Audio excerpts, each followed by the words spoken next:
अस्सलाम वालेकुम नाज़रीन, कैसे हैं आप सब। उम्मीद है कि इंशाल्लाह ताला सब खैर आफियत से होंगे। और बच्चों की समर वेकेशंस जो हैं वो भी चल रही हैं साथ साथ। और काफ़ी ज़्यादा जो है ना वो ख़वातीन जो स्पेशली जो मदर्स हैं ना वो बहुत फेड अप हुई हुई हैं, क्योंकि एक तो गर्मी बहुत शदीद है और ऊपर से जब बच्चे घर होते हैं तो वो बहुत ज़्यादा, क्योंकि आपका एक्स्ट्रा बर्डन बढ़ जाता है उनको संभालने का, तो वो तंग भी बहुत ज़्यादा होते हैं। और इसकी बहुत सारी वजूहत हैं, कभी इस पे ज़िक्र करेंगे कि क्यों, लेकिन ये कि बच्चों को कुछ ऐसे गैजेट्स, कुछ ऐसी चीज़ें, स्पेशली काफ़ी जगह पर समर कैंप्स चल रहे हैं, तो बहुत सारे पेरेंट्स उसमें भी बच्चों को भेजने को प्रेफर करते हैं। लेकिन ये कि अगर आप घर में रखना चाहते हैं और घर के साथ ही उनको कुछ बिज़ी रखना चाहते हैं, तो बहुत सारी ऐसी चीज़ें जो हैं वो उनको देनी पड़ती हैं जिसकी वजह से वो बिज़ी रहें और ऐसा कुछ काम हो जो क्रिएटिविटी वाला भी हो। तो यहाँ पर ना ये लैपटॉप जो है, और ये जो लैपटॉप है ना ये मेरे बेटे की उसकी सालगिरह में मिला था, जो कि उनकी फूफो ने इनको गिफ्ट किया था। माशाल्लाह बहुत अच्छा गिफ्ट है। और सबसे अच्छी बात इसकी, इसमें बहुत सारे पोएम्स और इस तरह की चीज़ें हैं, तो बच्चे इसमें काफ़ी बिज़ी रहते हैं। तो मैं बच्चों को ना वो चीज़ें वगैरह उसमें बिज़ी कर कर आ गई थी। अब मैं किचन में आई थी कि बच्चे जब तक खेल लें तो मैं यहाँ पर जो अपना काम निपटा लूँ जल्दी से। और आज मैं दोपहर का खाना बना रही थी तो मैं सोचा कि भिंडी बना ली जाए, और वो मुझे बहुत ज़्यादा पसंद है, बल्कि सबको ही मेरी फैमिली में बहुत पसंद है।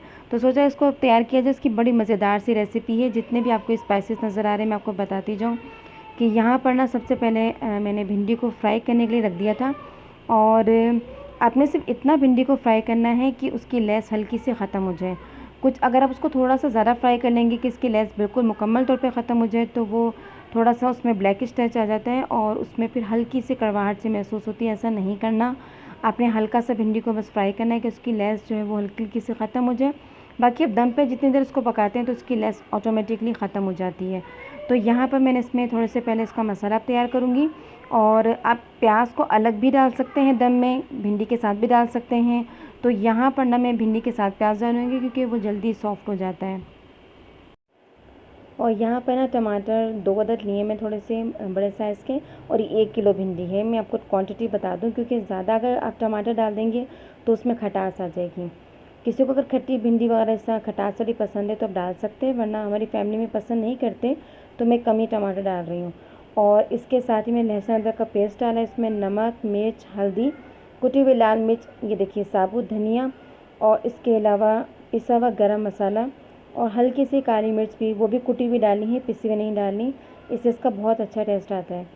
तो ये इसके अंदर सारे स्पाइसेस मिक्स कर दीजिए और इससे बहुत ही मज़ेदार सा ये मसाला बनता है। और इसके अंदर आपने डालना है ज़ीरा, जो कि भुना हुआ मैंने डाला इसके अंदर। ये सारे स्पाइसेस डाल के इसको थोड़ी देर दम पे रखूँगी ताकि टमाटर जो है वो सॉफ्ट हो जाए। और उसके बाद जो है ना इसके अंदर ये देखिए भिंडी जो फ्राई करके रखी थी वो डाल देनी है, और इसके साथ ही आप डाल देंगे प्याज। तो प्याज को आप किसी ऐसी मशीन में मत कीजिए जो आपके पास हैंड चॉपर वगैरह अगर हैं, या फिर कोई स्लाइसर पे भी मत कीजिए। भिंडी के लिए प्याज जो है ना वो हमेशा ख़ुद ही उसको कट कीजिए और बारीक बारीक कीजिए। अब ये देखिए आपको नज़र आ रहा होगा, ये जब इसके अंदर जाएगा तो ये पतले पतले बिल्कुल इसके हो जाएंगे, मतलब कि रेशे भी अलग अलग हो जाएंगे प्याज के, और ये बहुत अच्छा हो जाएगा। और इसके साथ ही आप यहाँ पर शामिल कर देंगे इसके अंदर भिंडी। तो ये बहुत टेस्टी बनती है, बहुत मज़े की बनती है। अगर आपको थोड़ी सी हल्की सी ग्रेवी टाइप पसंद है तो आप इसको ज़्यादा ड्राई मत कीजिए और प्याज का पानी रहने दीजिए। लेकिन अगर आपको बिल्कुल फ्राई पसंद है तो आप बिल्कुल खुश कर लीजिए, तब भी बहुत मज़े की बनती है। तो यहाँ पर बस ये खाना वगैरह रेडी हो चुका है दोपहर का, और बस मैंने दोपहर के लिए बनाई थी। बाकी जो मैंने सोचा था कि इसको ब्रेकफास्ट में ले लिया जाएगा, क्योंकि पराठे के साथ भी भिंडी बहुत मज़े की लगती है, बहुत टेस्टी लगती है। तो यहाँ पर ये बस तैयार होगी ज़बरदस्ती, और ये रेसिपी आप फॉलो कीजिएगा, बहुत मज़े की बनती है। खैर, यहाँ पर खाना वाना खाने के बाद जो है वो तैयार करने के बाद खाना खा लिया था, और किचन समेटने के बाद जो है ना कुछ सब्ज़ियाँ वगैरह आई थी। तो मैंने सोचा कि जितने दिन अभी ईद में बाकी हैं तो आप कोशिश ये कीजिए कि जितनी सब्ज़ियाँ वगैरह हैं उनको सेट कर लीजिए, क्योंकि अगर अपने गोश्त में ऐड करनी है, और लगातार भी गोश्त खाने से अवॉइड कीजिए। 2-3 दिन तो ठीक है, उसके बाद जो गोश्त में लाजमन जो है वो कोई ना कोई सब्ज़ी ऐड कर ली जाए, तो गोश्त का जो नुकसान वो इतना नहीं देता। और दूसरी बात, इसमें लहसुन अदरक का इस्तेमाल बहुत ज़्यादा कीजिए, उससे भी गोश्त की जो है वो आपको इतना नुकसान नहीं देगी चीज़ें, मतलब ज़्यादा आपका अगर आप कंटिन्यूसली यूज़ करेंगे। तो यहाँ पर जितनी भी चीज़ें ना वो सब्ज़ियाँ वगैरह आई थी तो ये मैं सेट कर लूँ ईद से पहले पहले। और इसके अलावा बहुत सारे बकरीद के काम है जो आपको इंशाअल्लाह अब व्लॉग आते रहेंगे तो मैं आपके साथ शेयर करती रहूँगी। तो यहाँ पर ये सब कुछ सामान सेट कर दिया था मैंने। और अब मैं आपको दिखाती हूँ शाम के क्लोज़ वगैरह कि आज जो है ना वो असल में अबू की थी बर्थडे। और आप जानते हैं कि बड़ों की बर्थडे वो कोई केक कटिंग सेरेमनी नहीं होती तो एज़ यूजुअल जो है वो बाहर डिनर कर लिया जाता है। तो आज यहाँ पर हम लोग आए थे यासिर ब्रोस पर। और यहाँ पर इनकी जो कढ़ाई वो बड़ी मशहूर मतलब है और बड़ी बड़ी टेस्टी होती है। तो इनकी 2 टाइप की कढ़ाइयाँ, 2-3 टाइप की। तो यहाँ पर हमने कौन सी ट्राई की, कौन सा ऑर्डर किया और वो कैसी लगी वो भी आपको दिखाऊंगी। और साथ साथ जो है ना वो आपको थोड़ा सा बाहर का व्यू दिखाया जाए कि यहाँ पर मज़ेदार सी कढ़ाइयाँ तैयार हो रही हैं। और बारबेक्यू का सेशन भी इनका बहुत अच्छा है, काफ़ी ज़्यादा इनके खानों में वैरायटी है और बहुत ही मज़ेदार सा खाना है। और सबसे अच्छी बात है कि आप फील करेंगे कि इनका खाना खाने के बाद आप चाहे कढ़ाई ले रहे हैं या आप राइस वगैरह ले रहे हैं, कुछ भी वो खाने के बाद हैवी नहीं होता है इतना। वरना अमूमन ये होता है कि होटल वगैरह का खाना खाने के बाद एक हैवीपन सा मतलब एक भारीपन सा महसूस होता है, वो नहीं था। तो बहुत ही मज़े की बनी हुई थी और बहुत टेस्टी थी। तो ये बाहर सारा आपको दिखाते रहें। और सिस्टम भी मुझे इनका बहुत अच्छा लगा, सर्विस भी बहुत अच्छी लगी। और ये डिटेल देने का मकसद है कि आप लोग अक्सर पे क्वेश्चन पूछ रहे होते हैं कि आप कहाँ थे, इसका प्राइस क्या थी और कैसा लगा, हाइजीन का कैसा ख्याल। तो ओवरऑल बहुत ज़बरदस्त है और बहुत मज़े का है।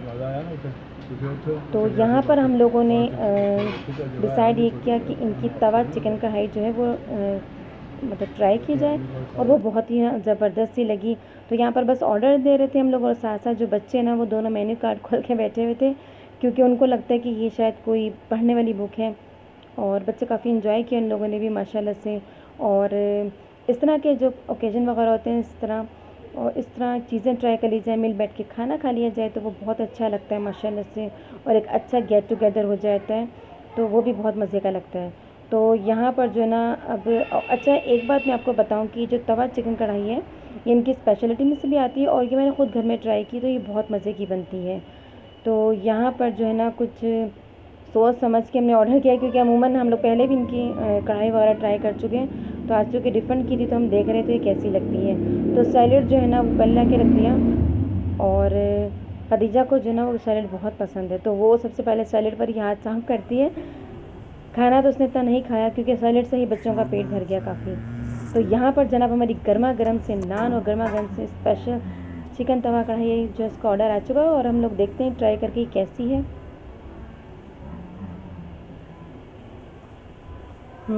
तो बहुत ही मज़े की लगी और कमाल बनी हुई थी। तो मैं सोच रही थी कि जब इसकी रेसिपी आपके साथ घर में बनाऊंगी तो जब आपके साथ शेयर करूंगी तो आप भी ट्राई कीजिएगा। ये बहुत ही यूनिक सी बनती है, बहुत मज़े की बनती है। और इसमें जो है ना आपको ये भी बताती हूँ चलो कि एक बहुत ही अलग सा ब्लैक पेपर करने की काली मिर्च का टेस्ट आ रहा था, बहुत ज़बरदस्त था, वो बहुत अच्छा लग रहा था। और टमाटरों का एक अलग सा टेस्ट आ रहा था, वो भी बहुत ज़बरदस्त सा लग रहा था। तो कुछ ऐसा लग रहा था जिस तरह टमाटरों को पहले जो है वो आई थिंक काली मिर्च के अंदर इन लोगों ने फ्राई किया है या कुछ ऐसा काम किया जिसकी वजह से एक अलग सा एक एरोमा भी अलग सा था उसका और उसका टेस्ट भी बड़ा डिफरेंट सा था। तो यहाँ पर मैं ट्राई करती हूँ फिर आपको बताती हूँ और अपनी प्लेट भी दिखाऊँ कि जो है वो फिर अगेन कि गोश्त वगैरह खाएँ तो उसके साथ सैलेड लाजमी लीजिए। लास्ट टाइम जो मैंने आपको बताया था हम लोगों ने जब जावा कढ़ाई को ट्राई किया था, लेकिन अगर उसकी बानिस्बत ये पूछें तो वो मटन की थी, ये चिकन की, लेकिन ये बहुत ज़्यादा अच्छी है और बहुत ही मज़े की लगी। तो जनाब खाना वगैरह खाने के बाद हम लोग घर आ चुके हैं और यहाँ पर मैं दिखा रही हूँ कि अब्बू को ये मिला है गिफ्ट उनकी बर्थडे के ऊपर। और ये भी मेरी सिस्टर इन लॉ ने दी है। ये परफ्यूम है, इसको भी मैंने खोला नहीं है, सिर्फ बाहर से दिखा रही हूँ। और उसका नाम बड़ा जलाली किस्म का नाम था इसका, आई थिंक सुल्तानुल कुलूब लिखा हुआ है, पता नहीं शायद मेरा सुल्तान की तरफ से आई है लेकिन बहरहाल बहुत ही अच्छी लग रही। और अब्बू को परफ्यूम्स वगैरह का बहुत ज़्यादा शौक़ है और खुशबू लगाना तो वैसे भी हमारी नबी की सुन्नत है, तो वो वैसे भी परफ्यूम्स वगैरह यूज़ करते हैं और बहुत अच्छी लग रही थी। पैकिंग भी बड़ी ज़बरदस्त है अंदर से। इसको जब ट्राई करेंगे, इसको लगाएंगे तो फिर पता चलेगा, लेकिन ओवरऑल बहुत अच्छा लगा। और ये गिफ्ट जो है ना वो उनका फेवरेट गिफ्ट है क्योंकि उनको बहुत ज़्यादा पसंद है। तो खुशबू वगैरह लगाना भी हमारी नबी की सुन्नत भी है और वैसे भी अच्छा लगता है, आपको बड़ा फ्रेश फील होता है। तो ये था जनाब आज का व्लॉग। इसको मैं ज़रा खोलती हूँ और इसको चेक करते हैं कि इसकी खुशबू कैसी रही। तो अब दीजिए इसके साथ ही इजाज़त। अगर आज का व्लॉग पसंद आए तो चैनल को सब्सक्राइब कीजिए। अब दीजिए इजाज़त, अल्लाह हाफिज़।